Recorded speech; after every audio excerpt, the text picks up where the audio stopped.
Good morning. Good morning. My name is Jared Hammond, and I am the chair of the worship arts team here at East Shore Unitarian Universalist Church in Kirtland, Ohio. Thank you for joining us here today beneath the beacon and on Facebook Live. Welcome to a grand congregational experiment. This is not the first time that East Shore has been lay-led. In fact, much of what we do, even when we do have a minister, is lay-led. That part's nothing new. But what is new is we're a different group of people due to so many comings and goings. And the addition of a live online group on Facebook Live, we gather this morning to recognize that however the parts may change over time, we are greater together than we could ever be independent of each other. And yet, who we are, each of us, is what makes the spirit of this congregation. Independently, throughout our lives, and here in this sacred space as one, we live into our mission to love, revere, discover, and connect. Whether you're a member or a friend of our congregation, whether you join us every Sunday or only occasionally, whether we've known you for decades or you've met us for the first time today, whether you are with us from Houston, Florida, or Miami, Texas, you are welcome here. Acknowledging your skin color, ancestry, and expressions of gender, your net worth, political opinions, and the people you love, and all of the experiences and people along the path that brought you here this morning, you are welcome. May this be a time of reflection and renewal, a time to live into our mission to love, revere, discover, and connect. And now I'd like to invite you to rise with us and join in singing America the Beautiful, which hopefully you were able to pick up as you came in this morning.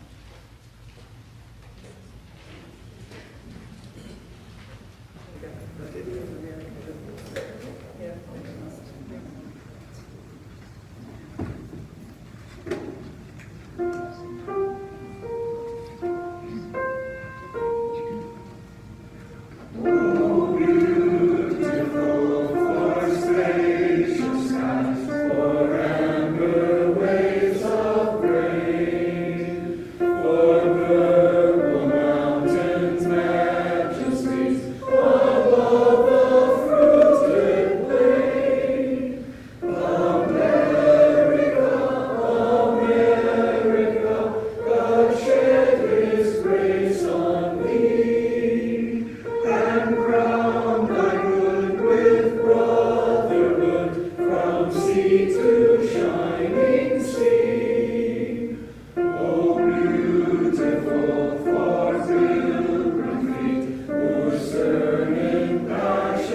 Freedom and independence have always been a difficult ask.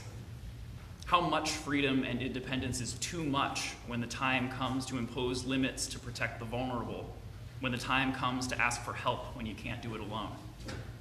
How much freedom and independence is too much to give up when order gives way to oppression, when you're given so much that you lose yourself? It's the classic push and pull between the first and seventh principles. How much do we demand for ourselves versus how much can we give to our neighbors, to our planet, to the universe? Independence Day celebrates the effort to break free from too much given to an oppressive government and establish a new one that is hopefully more just for all. In that light, and in the coming light of our chalice, we gather this morning in worship, a set of individuals with our own worth and dignity, who are a part of an interconnected web, to be independent together.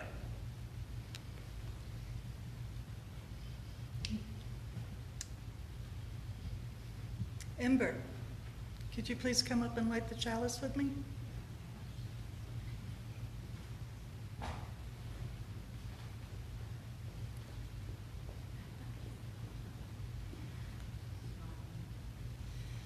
We light this chalice because we are Unitarian Universalists.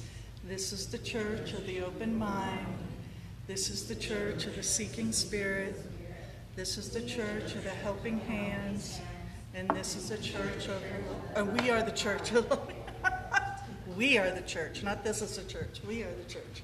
And we covenant to love, revere, discover, and connect.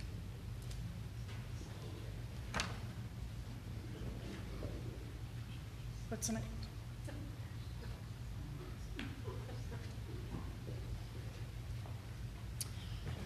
And now, because this is the first Sunday of the month, we invite you to bring up any food, cash is good too, to share with our neighbors in the community while the choir sings hymn 1010 in our teal hymnal, We Give Thanks.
One of the ways in which we give thanks and give care to our community is through our joys and cares, which we place at the physical center of our worship each Sunday morning.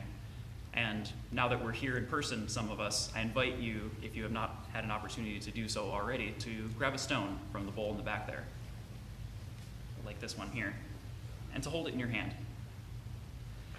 A physical reminder of the milestones of our lives that we give thanks for, and the difficult trials which we face that we don't have to face alone.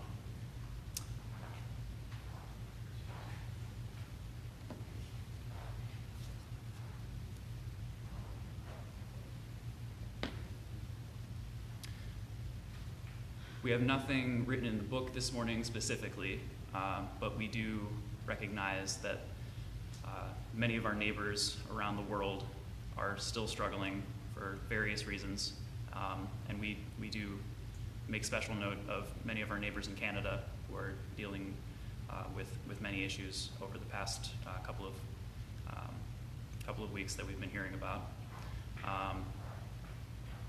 And for these and all joys and concerns left unspoken, we'll observe a moment of silence. And when I sound the singing bowl, I'll invite you to come up and place your stone in the bowl underneath our beacon.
Please join me in placing a stone in the bowl.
Today I ask that we give thanks to all those that have made independence possible, to all the scientists that worked crazy hours in crazy circumstances to bring us a vaccine long before anyone thought it would be possible.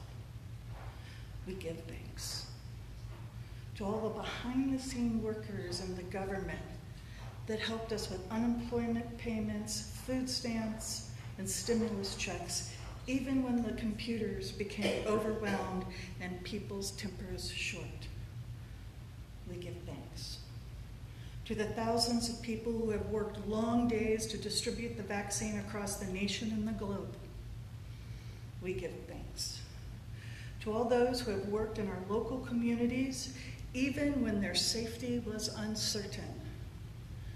We give thanks to our friends, family, neighbors, and this church for helping us deal with our fears, loss, uncertainties, and confusion.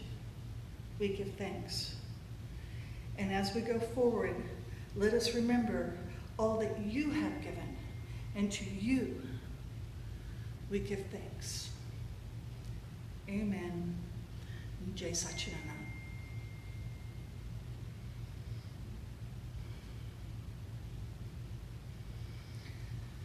So interestingly enough, Jared titled my homily. And then I looked at what he titled it, and I was like, okay. So here it is, Embracing Our New Independence. And hello, I am Halcyon Domansky, Director of Faith Development here at East Shore Unitarian Universalist Church. Happy 4th of July, everyone. The day we in the United States celebrate our Declaration of Independence from the monarchy of England. However, the independence was not achieved until 7 years later. Then there was a country that suddenly had to figure out what was going to be. And of course, there are wide and conflicting opinions as to what it should be. It took 30 years for it to settle down into roughly what it is today. And in those 30 years, almost all the founding fathers lost hope. On the PBS website, American Experience, historian Gordon Wood relates, the founding fathers expressed disappointment and despair in the revolution's aftermath. John Adams feared that greed, disobedient children and apprentices, and turbulent schools and colleges would weaken the republic.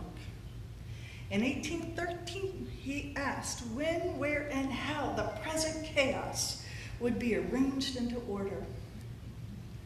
Thomas Jefferson believed that the nation was moving backwards rather than forward. Alexander Hamilton concluded that this American world was not made for me. And by the time George Washington died, his hopes for democracy had waned.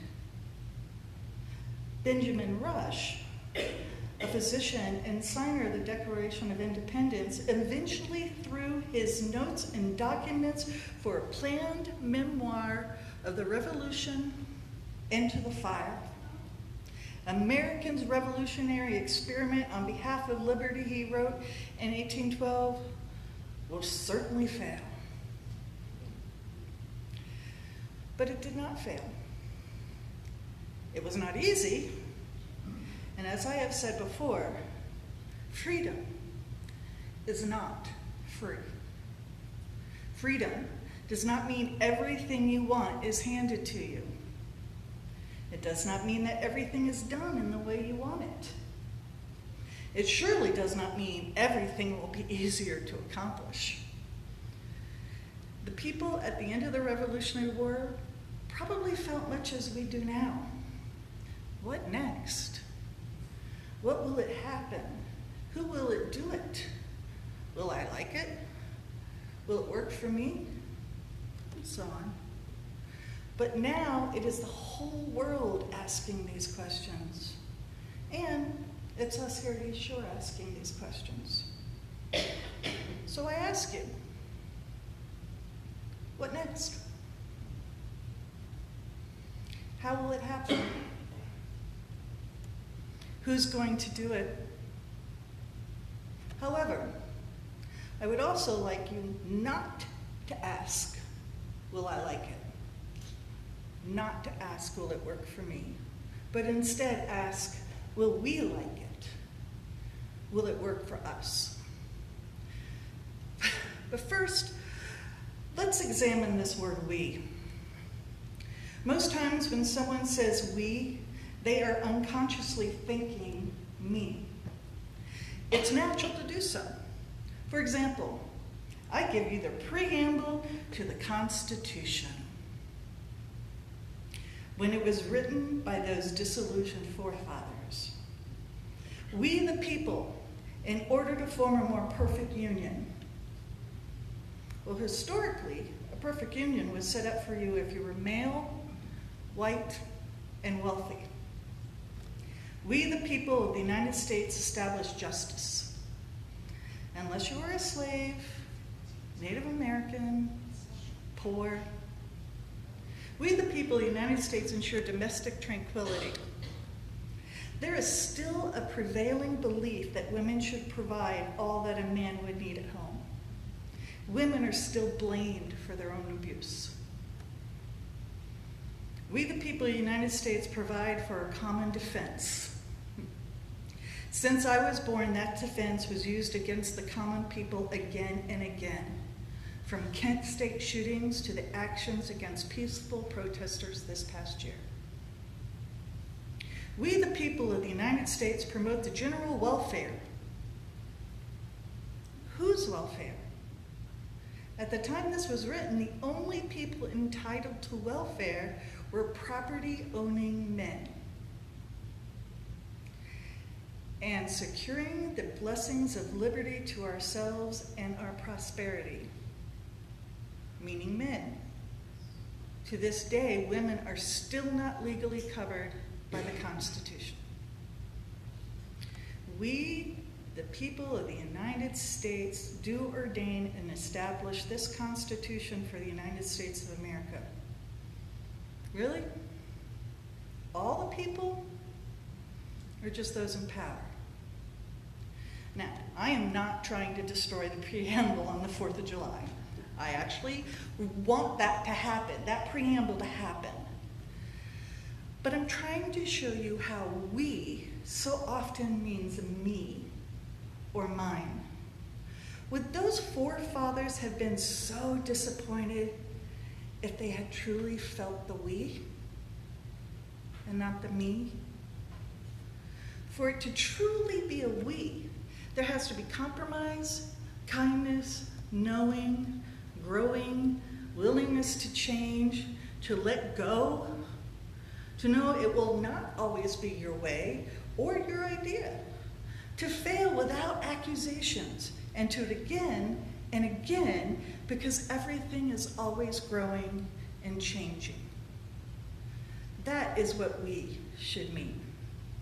And for me to be part of we, I have to realize that I may not be getting what I want this time, but will the next time, or the time after that. For me to be a part of we, then I need to show up even when I know that it is something I don't like, simply because it is something someone else likes. And who knows? Maybe I'll have fun. It means not only showing up, you know I gotta throw the Southernism in there. It means not only showing up to eat the cake, but to set up the tables, take out the trash, do the dishes, and fix the sink. So here we are embracing our new independence, being able to go out into the world again, and it's hard. It's scary, especially peopling. And then we are to embrace our new independence here at East Shore. And it's hard, and it's scary, especially peopling. And remember, as it is for you, it is also for everybody else as well. The child is trying to remember how to behave in public. The elder is trying to remember patience for the child. So I'm asking you, oh no, I take that back. So I'm asking us, what's next? How will it happen? Who's going to do it? Will we like it? Will it work for us? Why don't we figure it out together?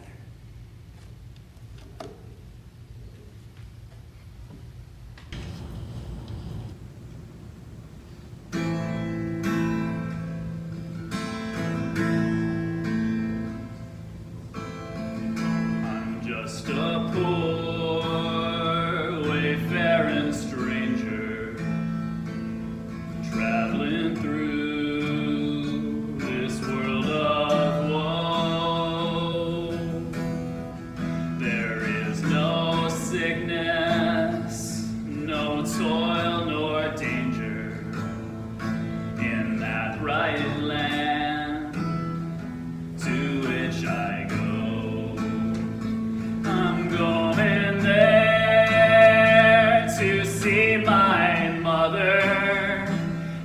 said she'd meet me when I come. I'm just a going over Jordan. I'm just a going over home. I know dark clouds will gather round me. I know my way is rough and steep, but peaceful fields lie just beyond me, where souls redeem their victory. Going there to seek my Father. I'm going there, no more to roam. I'm just a going over Jordan. I'm just a going over home. I'll soon be free from every trial. This body rest in the old churchyard. I'll drop this cross of self-denial and go singing home to God. I'm going there to see my Savior. I'm going there, no more to roam. I'm just a going over Jordan. I'm just a going over. I'm just a going over Jordan.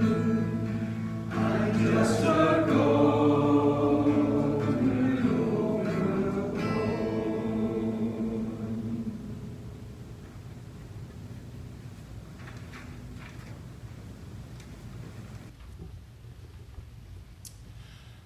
I would like to invite you to open up your gray hymnals to number 591, a responsive reading.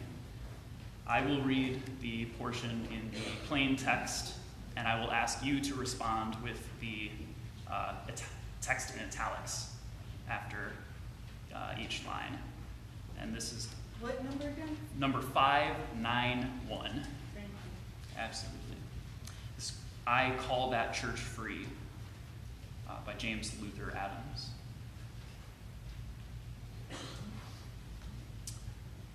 I call that church free, which enters into covenant with the ultimate source of existence. And the sustaining and transforming power that I made with human hands.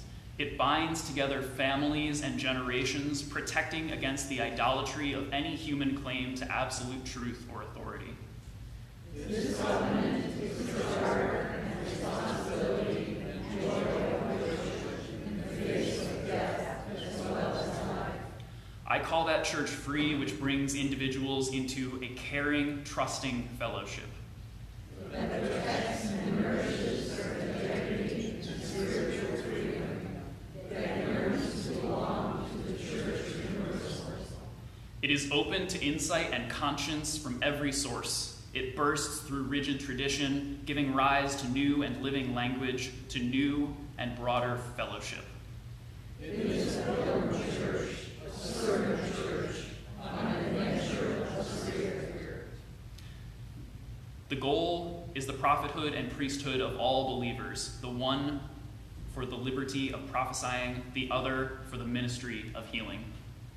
It aims to find unity and diversity under the promptings of the Spirit that goeth where it listeth and maketh all things new.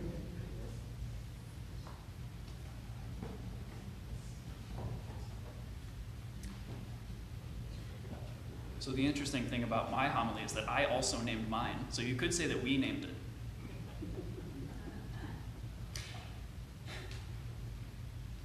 If it were ours to choose, I don't think we would have stayed indoors for months at a time, only seeing each other's faces on a glowing screen once per week. I don't think we would have imagined it possible to do what we have done for well over a year, and what many of us, for our own comfort and safety, continue to do. But when faced with extraordinary circumstances, we found extraordinary solutions.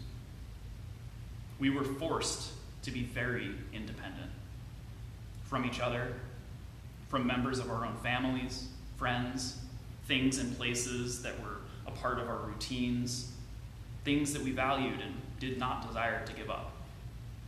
We didn't get a choice in so much of our lives for the past 15 months. And if it were ours to choose, I don't think we would be pressing on this first Sunday in July without a minister. I don't think we would have imagined it necessary to do what we are now planning to do over the course of this next year. But when faced with extraordinary circumstances, we will find extraordinary solutions. We searched and came up without the result we hoped for. And now we're even more independent than usual. We're already a pretty independent church, both because we're UU and that's how a lot of us operate. But even among UUs, we are in many ways more fellowship than church. We govern ourselves, make decisions for ourselves, we do for ourselves many of the core functions as an institution, with or without a minister. Now, we do have a choice. We will take on some of those functions ourselves and find help where we need it for the rest. If it were ours to choose, I don't think we would desire to have to fight our own government. I don't think it would be our first instinct to throw tea in the harbor and face down hired guns in the street in the name of justice or fairness. But when faced with extraordinary circumstances, even the founders of this country turned to extraordinary solutions. And none of it was perfect. There were people for whom our extraordinary solutions just didn't work, and it made participating in worship here at East Shore difficult or even impossible. There are questions left unanswered still about what this next year will look like, and there is considerable anxiety about much of it, I'm sure. And let's be honest, after hearing what Halcyon had to say, we know that there are some people for whom there are absolutely still reasons to want to fight the government. Our independence comes at a price, and sometimes it's worth it. Other times, for some of our neighbors, that price is too high. But whether it is maintaining our connection during a global pandemic, maintaining our congregation through a year of increased lay leadership, or forming a more perfect union, what makes our independence worth celebrating is that it is our chosen independence. Whatever may be taken from us in the process, we chose to stick together for these past 15 months and to see each other's faces again now in person or still from a safe distance. We made that choice. Whatever may have been taken from us, we chose to take on the challenge of lay leadership and asking for some extra help from our community. We made that choice. To this day, we don't all agree on the role of government and which things are obviously correct about the world and its people. But we did all visit this institution, which values the democratic process. We chose to see past some of our differences to the things that bring us together. We have independent reasons for being here this morning, independent value that we derive from this community. But we chose to experience our independence together, not to think alike, but to journey together.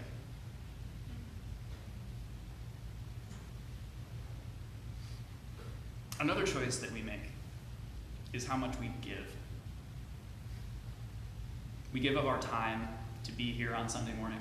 We give of our effort to make the place look nice and keep it operating as best we can and keep keep a roof over our heads and all of that stuff.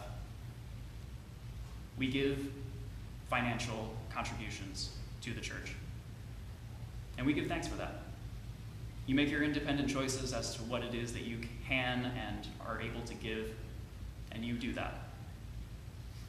And so I'd ask you at this point to do so, as hopefully someone will come up and grab these baskets and pass them around, and the choir will sing, and feel free to sing along, number 402 in the great hymnal, From You I Receive.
Thank you so much for all of the gifts you have given just now, for all of the gifts you have given over the course of these past 15 months, and for every gift you have ever given to East Shore, to someone in this room, to someone you care about.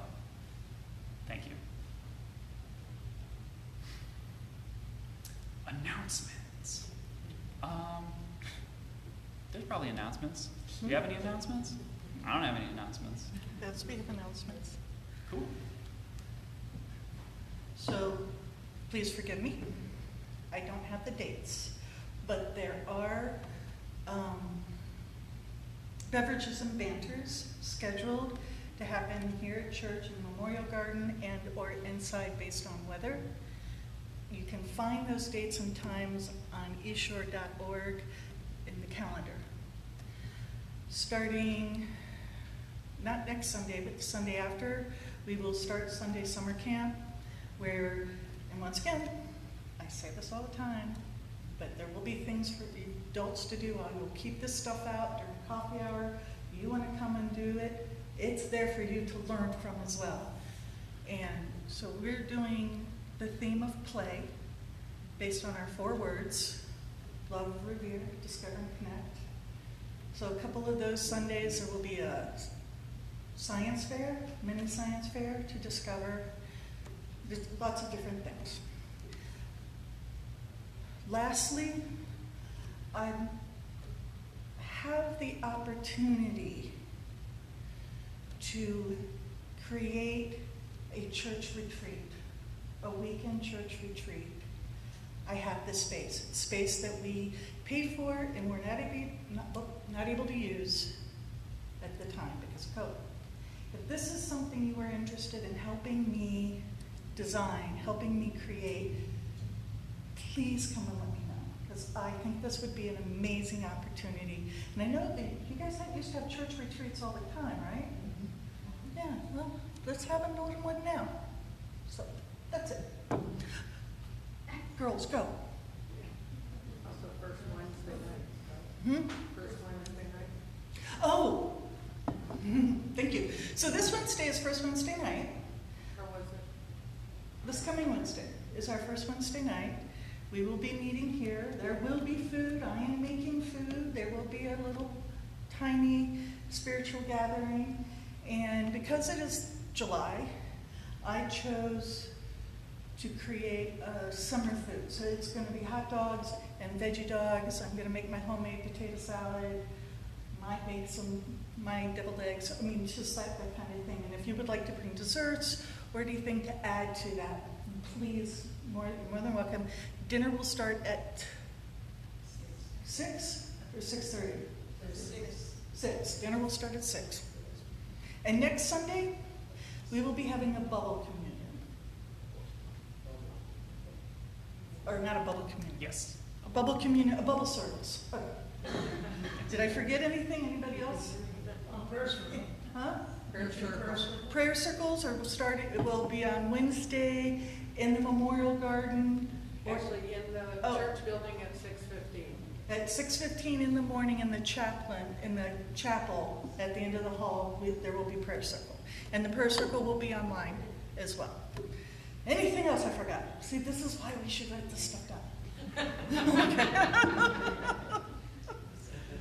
And on that note, thank you again for sticking with us through all of our growing pains as we figure out a whole bunch of stuff. So in just a moment, I'm going to invite you to join us outside. Not yet, but we're going to go outside. And we're going to do our benediction and our bond of union out there with sparklers. So you're going to be able to get some sparklers as you head out the door. And make sure you bring with you the little page that you hopefully grabbed on the way in. If not, you can grab one on the way out that has some words. I wanted to briefly explain what our benediction is here today. It's going to be a call and response, and each of your responses comes from a movie called Independence Day. If you've ever seen that movie, this is the very end of the president's speech, where he's kind of rallying the entire world that this is no longer just America's holiday, this is a human holiday, and we're all gonna survive. So that's what it's all about, and that's why we chose these words, because they're super inspiring, and we're gonna survive. So let's go outside. I'll bring you with me too. Everybody ready for our call and response benediction, sparkler communion? All right. So here's your first call. Over the past year and a half, we have met from our homes to keep each other safe. We spoke, we sang, we made important decisions, we worshiped. From our independent spaces, the congregation swore. In between rare visits and lightning strikes, the building sat dormant. But the people said, "We will not vanish without a fight."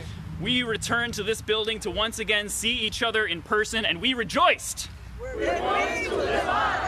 We thanked our minister and said goodbyes, promising ourselves, we're going to survive. Today, we celebrate our Independence Day. I love that movie. Okay, there's fire over here if you would like to light a sparkler. All of you.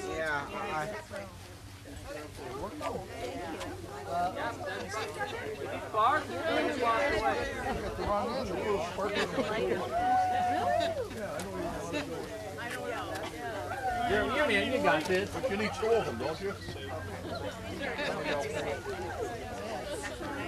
Here. Here. Oh, thank you.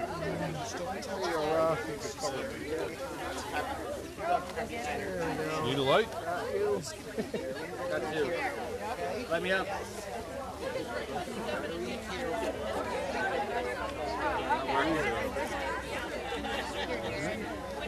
Got it, okay.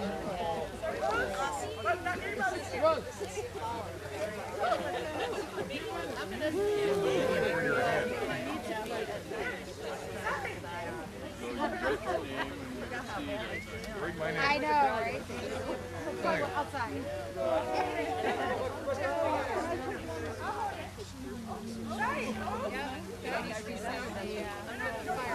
Thank you.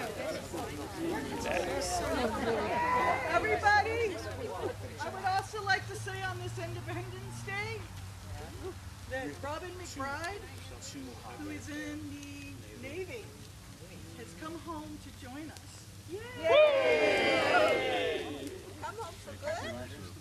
For a week or two. I think it was over yet. No, we've got a few years left. While it's not currently safe for us to join hands while holding lit flame things, let us recite our bond of union. We join hands in Unitarian Universalist fellowship, pledging ourselves to an individual religious freedom which transcends all creeds, not to think alike, but to journey together. Happy 4th of July, everybody! Bye, everyone. Let's go get coffee.